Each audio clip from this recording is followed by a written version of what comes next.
Halo semuanya, perkenalkan aku Wulan Ayuni Sekar dari Prodi Ilmu Komunikasi Untak Surabaya NIM 115240125. Nah, pada kali ini aku akan membahas tentang topik aktivisme digital dan gerakan sosial politik di Indonesia.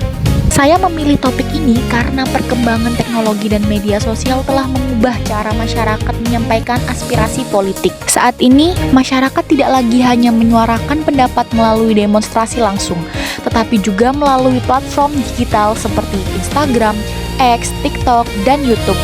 Nah, aktivisme digital menjadi fenomena yang semakin penting karena mampu mempercepat penyebaran informasi, membangun solidaritas, dan mendorong partisipasi politik masyarakat. Pernahkah kalian melihat hashtag yang tersebar dalam hitungan jam pada sosial media Indonesia? Pada Agustus 2024, media sosial Indonesia dipenuhi dengan unggahan bertagar peringatan darurat. Gerakan ini muncul sebagai bentuk respons masyarakat terhadap dinamika politik yang dianggap berpotensi mengancam kualitas demokrasi Indonesia.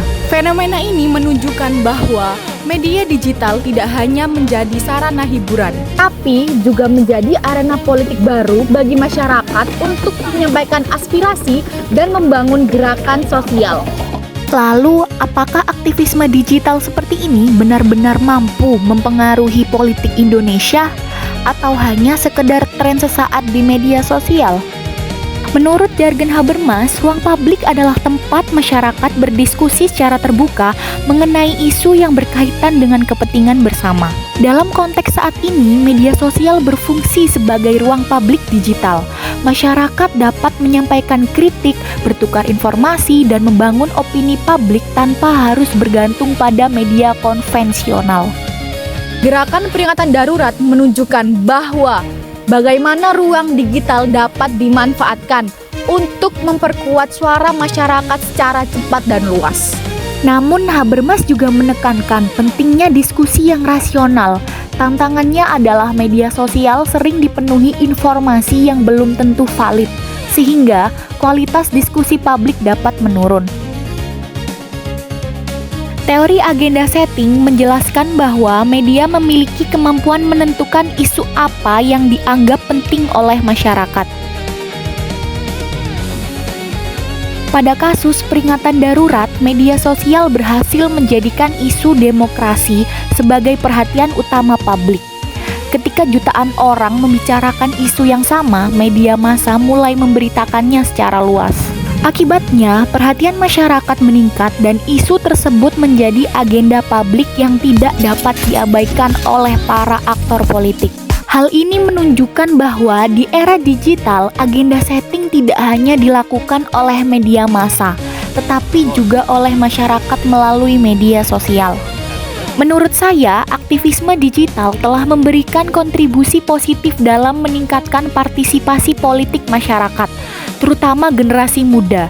Media sosial membuat akses terhadap informasi politik menjadi lebih mudah dan mendorong masyarakat untuk lebih peduli terhadap isu-isu publik.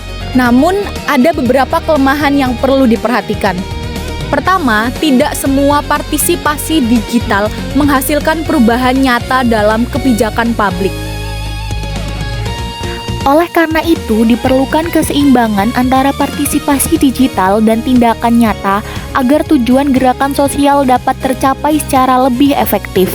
Kedua, penyebaran informasi yang terlalu cepat seringkali diikuti oleh hoaks dan disinformasi. Selain itu, masyarakat juga perlu meningkatkan literasi digital agar tidak mudah terpengaruh oleh informasi yang tidak valid. Aktivisme digital yang sehat harus didasarkan pada data, fakta, dan etika komunikasi yang baik. Sebagai kesimpulan, fenomena peringatan darurat menunjukkan bahwa media sosial telah menjadi ruang politik baru bagi masyarakat Indonesia. Melalui teori ruang publik, Habermas, dan teori agenda setting, kita dapat memahami bagaimana aktivisme digital mampu membangun kesadaran politik, membentuk opini publik, dan mendorong partisipasi masyarakat dalam isu-isu demokrasi. Aktivisme digital merupakan peluang besar bagi generasi muda untuk berkontribusi dalam kehidupan politik.